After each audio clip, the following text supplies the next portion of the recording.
Professor Michel Danino. I deem it my privilege to give you a very warm welcome to Jain University.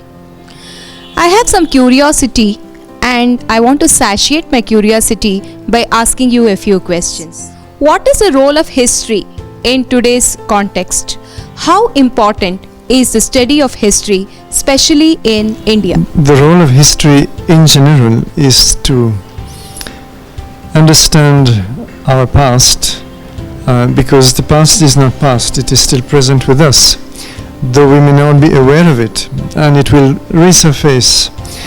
A great British historian once said that history is a dialogue between the past and the present. So the past is never dead.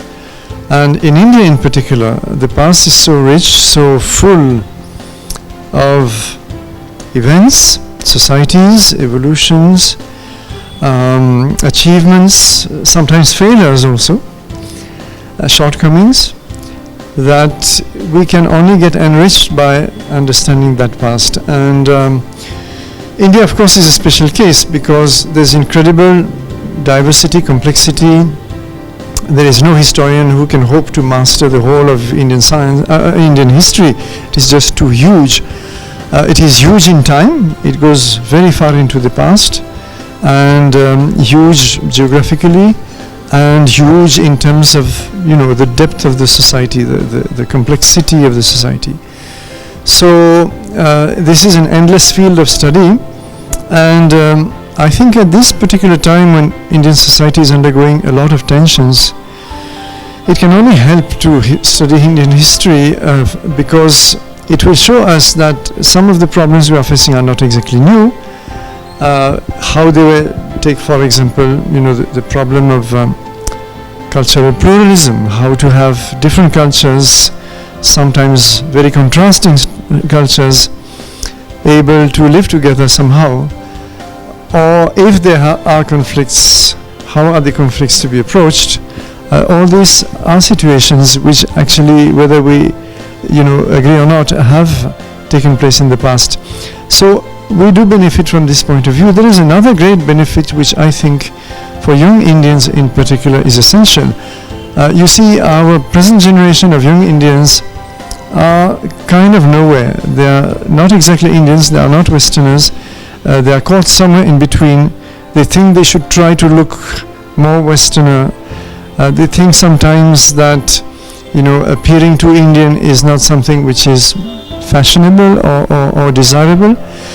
So there is here a great shortcoming which actually comes from the previous generation, where we saw the cultural uprooting take place increasingly with this notion, which is never so bluntly formulated, but it is at the back of everybody's mind, and it is at the back of our educational system.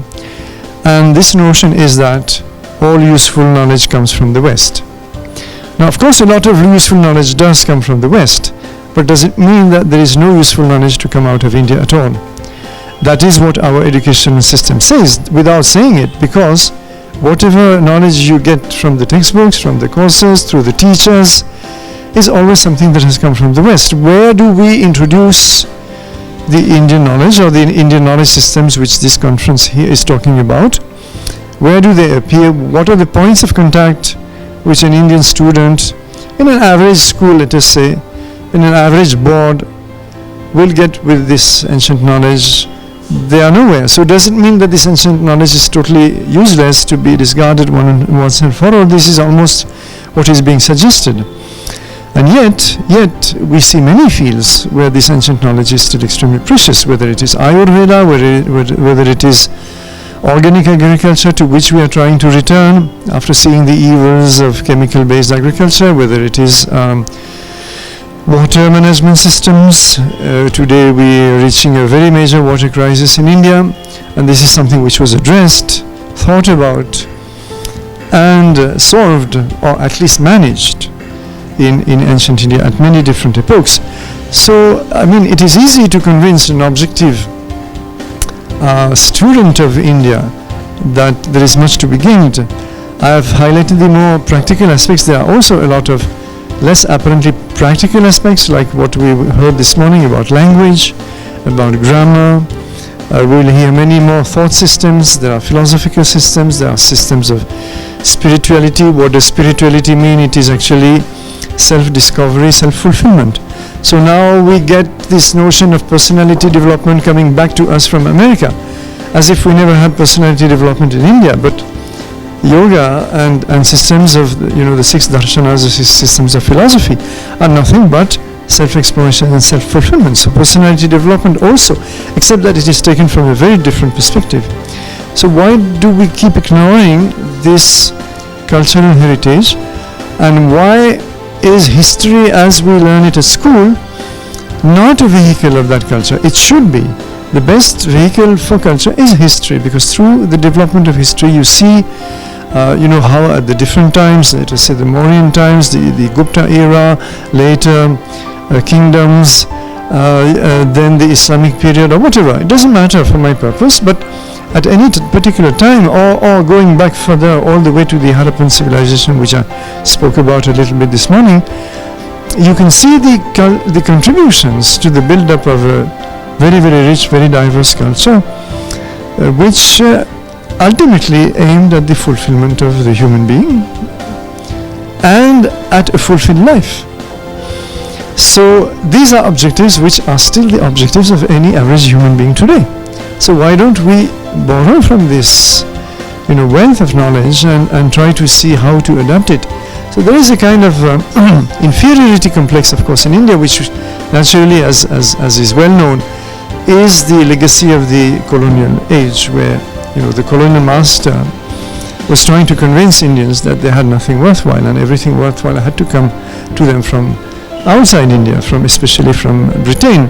So that was okay for that period, and we can understand why they did it.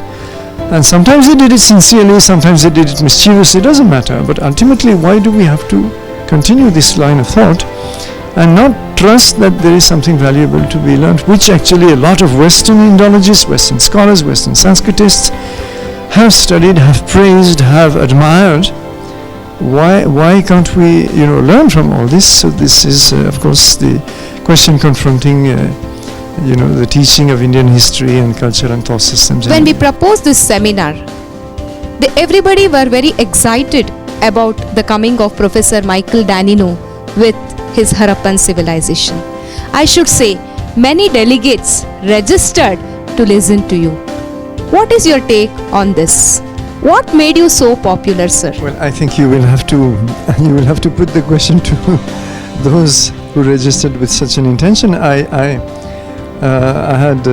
have no notion of being popular. I don't think I am popular to any significant extent.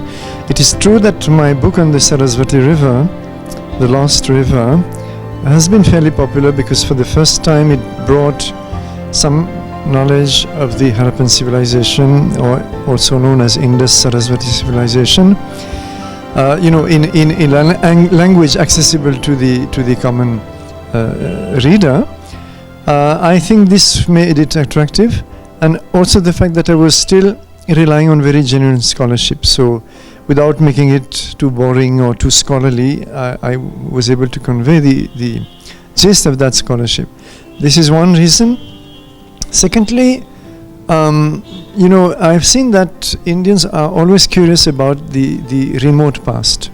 They may not be very curious about, say, the 9th or 10th century, or even about the Vijayanagara Empire, but if you speak of the Indus civilization, somehow it exerts a fascination because it's extremely ancient. So then you want to know what is there. So this is a natural fascination. Unfortunately, we do not have that much of good popular material, popular in the positive sense of the term, still very reliable, very genuine. You heard this gentleman asking a question about nuclear weapons in the Indus civilization today, which is highly fanciful and of course totally unreliable misinformation, which is found on many websites. So that kind of wrong information, very poor level of information is unfortunately quite widespread.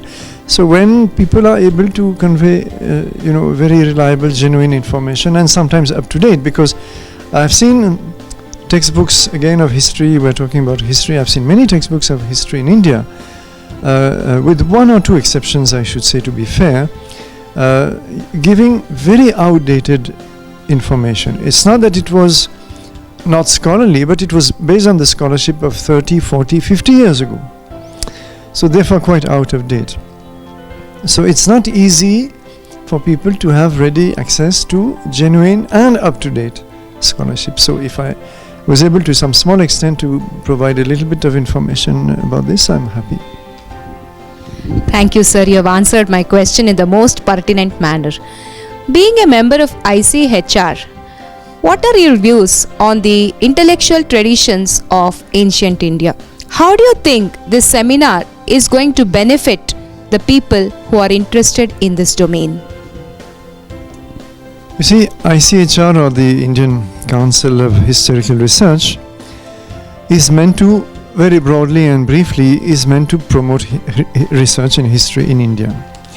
However, I find that I am equally a student of history as a student of history of science and technology.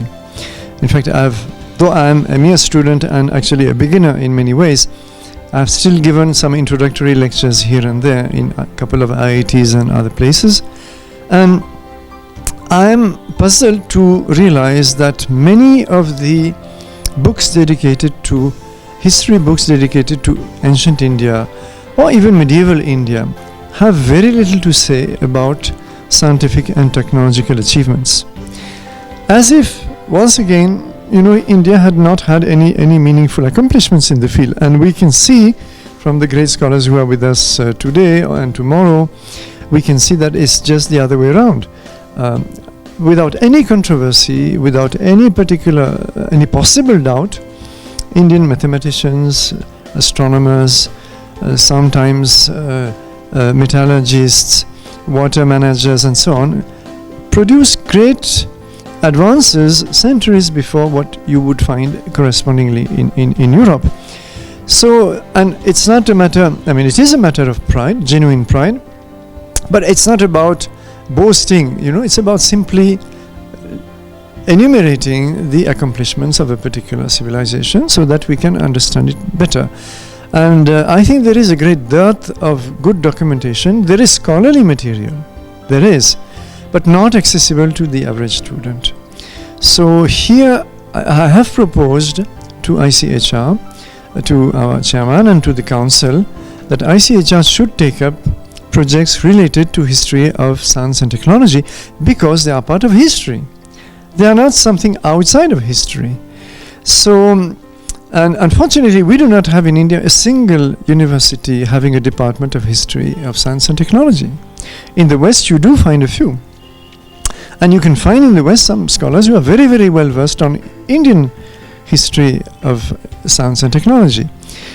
So we do have a few in India, very great, and some of them are with us these 2 days. Professor Rama Subramaniam, Dr. M.D. Srinivas are quite outstanding in their fields. But to get this into the history books and the history textbooks is going to take time and effort. So I do hope ICHR will be capable to help, and that some of the proposals we have formulated will be acted upon and implemented. This is my hope. We will see. Sir, I think you have answered my previous question as to why you are popular. I can clearly say that your popularity is definitely because of the humility you carry around yourself. You are very humble, and you have always told you are still a student, because people say what we have learned is a small droplet of water in a huge ocean, and I think you repose this idea. Finally, sir, what do you feel about Jain University organizing this kind of a seminar?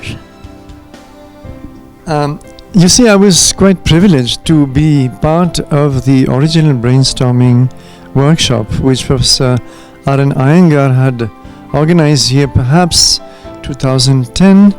I forget the date. It was, I think, December 2009 or 10, where a group of scholars from Bangalore and from a few other places put their thoughts together on what this center on ancient history and culture of India could achieve, could target. And I'm very happy that this center has been translated into reality fairly soon afterwards, and also has taken up a number of programs in right earnest. Of course, you are very lucky that a scholar of the stature of Professor Iyengar is, running or behind this center. And I think this is a great, you see, you may not realize how pioneering this is, because there are very few universities in India that have comparable centers, very few to my knowledge, not more than 2 or 3, and even they may not be as active. So I think this seminar is definitely a very positive step. It will be rich in its contributions, but what will matter is more what happens after the seminar, whether a few students have been really fired to the extent that they want to pursue those fields, and whether certain programs like teaching programs, research programs can be conceived and can be taken up as part of the center, because a center should not be purely to hold workshops or to have a couple of publications. It should also be to create the next generation of scholars, or to contribute to that. So this is the challenge, and this is the challenge for any